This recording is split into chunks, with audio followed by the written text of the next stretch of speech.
Hablar de invertir 17 billones más o los que sean necesarios, pues obviamente es un costo económico no para los bogotanos solamente, sino para todas las regiones del país.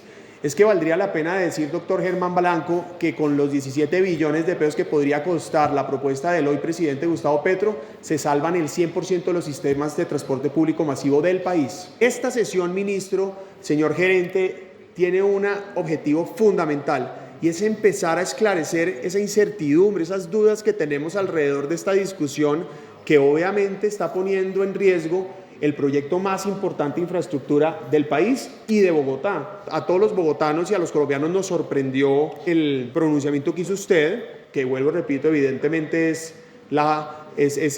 refleja el sentimiento del presidente Gustavo Petro, en donde con sorpresa recibimos la noticia de que si no se acepta la modificación propuesta por Gustavo Petro a la primera línea del metro, entonces los bogotanos nos quedamos sin la cofinanciación del 70% del resto de las obras.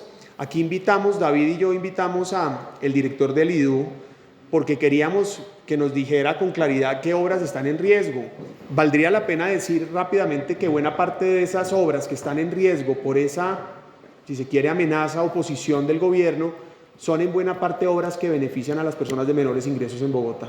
Es decir que no se cofinancia las obras de inmovilidad, como los cables aéreos, Alo Sur, Accesos Norte, Calle 13, por ejemplo, segunda línea del metro, pues evidentemente están exponiendo en riesgo a las personas de menores ingresos que hoy están condenadas a la inmovilidad. Es evidente que la posición que varios aquí defendemos es que la primera línea del metro no debe ser modificada.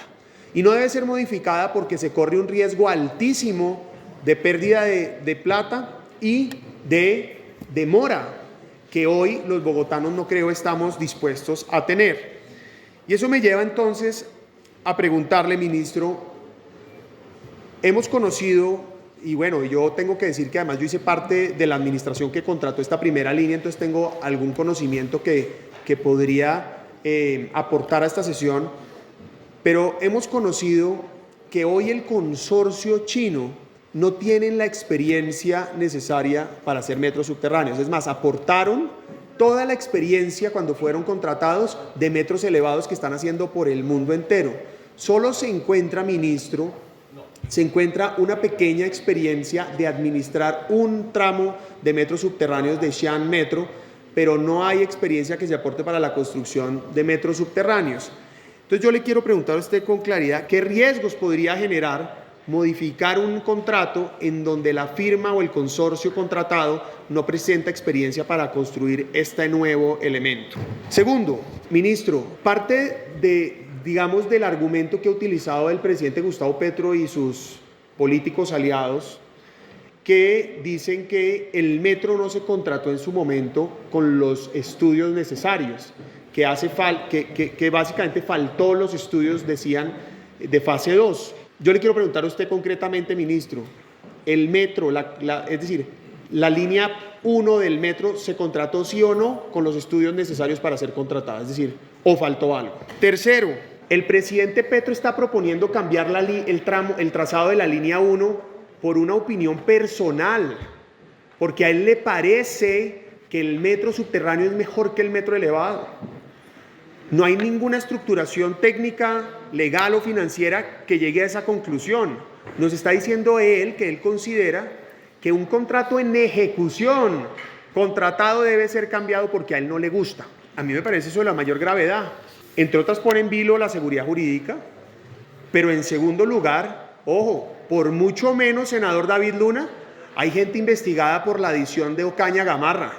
Es decir, precisamente porque se les ocurrió en un contrato de concesión decir, no hombre, ya que tenemos esto, ¿por qué no modificamos, adicionamos? Bueno, señores, pues esa gente está en un problema gigantesco, es uno de los escándalos de corrupción más grandes de Colombia, y yo me pregunto si entonces aquí los conceptos del presidente Gustavo Petro lo que están es justificando la corrupción que tanto dijo cuestionar.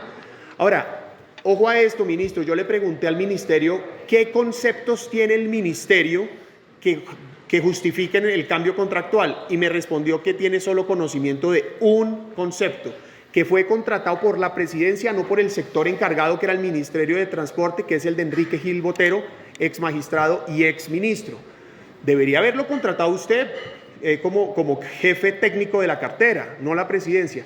Pero lo grave aquí viene que hay dos conceptos más. El presidente Petro ha hablado de 3 conceptos públicamente y no los logramos conseguir vía oficial. Es más, el ministerio dijo por una respuesta de petición, no, solo conozco uno, el de Enrique Gil Botero, no conozco los del señor Santofimio y el señor Rengifo.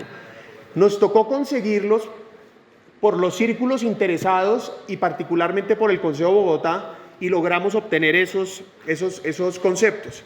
Entonces yo le quiero a usted preguntar qué nivel de vinculación considera usted que tienen esos conceptos. Segundo, si usted considera entonces que son suficientes para modificar el trazado. Tercero, ya es hora de decirle a los colombianos y a los bogotanos, bueno, se modifica el trazado y ¿eso qué implica? ¿Implica más estudios? ¿Implica más tiempo?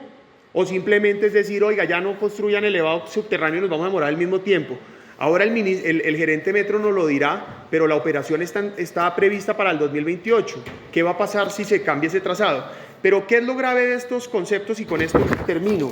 Enrique Gil Botero, un abogado a quien le tengo todo el respeto, y yo no sé si usted lo sabe, ministro, Enrique Gil Botero, a quien le tengo todo el respeto, fue ministro de Justicia y estuvo en el COMPES que aprobó la primera línea del metro, que hoy sale a decir que le parece que se puede replantear porque hay problemas de planeación. Esa es una situación pues evidente que genera dudas. ¿Cómo es posible que una persona que aprobó lo que hoy está contratado salga unos meses después a decir, o unos años después a decir que tiene dudas sobre la planeación?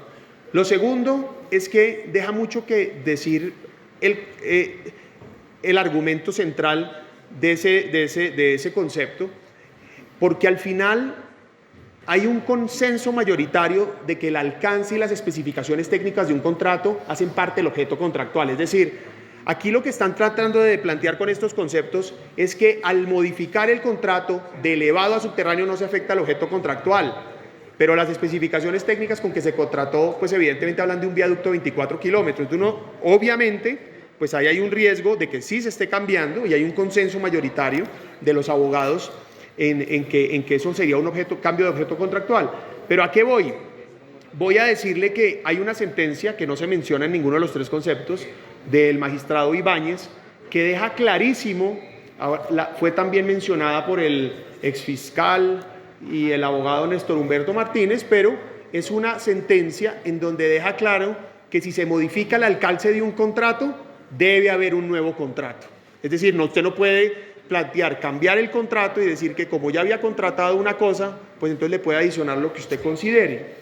Y esos conceptos, especialmente el de Rengifo y el de Santofimio, que vuelvo, repito, dice el ministerio no conocer, pero el presidente los plantea como conceptos que le garantizan o le justifican hacer este cambio, hacen mención a que eventualmente se podría cambiar el alcance, dicen ellos, pero dicen que no hay ningún tipo de elemento técnico o financiero que justifique esa modificación. Y aquí, colegas, usted, doctor Germán Blanco, que conoce este tema claro, la modificación de un contrato, de acuerdo al Consejo de Estado, solo se puede dar con un hecho sobreviniente que lo justifique, porque de lo contrario estaríamos violando el principio de planeación, el principio de transparencia y el principio de selección objetiva. Es decir, ¿para qué hicimos una licitación donde se buscó contratar al mejor si al final se hace cualquier tipo de cambio? Eso podría generar esos riesgos. Y bueno, y frente a la pregunta que le hice de si se contrató o no se contrató con los elementos suficientes, tuvimos tantos problemas en el 2017, tanta oposición, la Procuraduría, la Fiscalía, la Contraloría y hasta el Tribunal Administrativo de Cundinamarca se pronunciaron y dijeron que todo estaba en orden para contratar la primera línea del metro. Pero quiero hacer alusión al fallo del Tribunal Administrativo de Cundinamarca, que dejó claro que se contrató el metro con los estudios necesarios. Dicen unos que no tenían los estudios necesarios. Bueno, se presentaron no solamente los estudios de factibilidad que dice la ley que deben tener, sino además los estudios de fase 2, es decir, un paso adicional.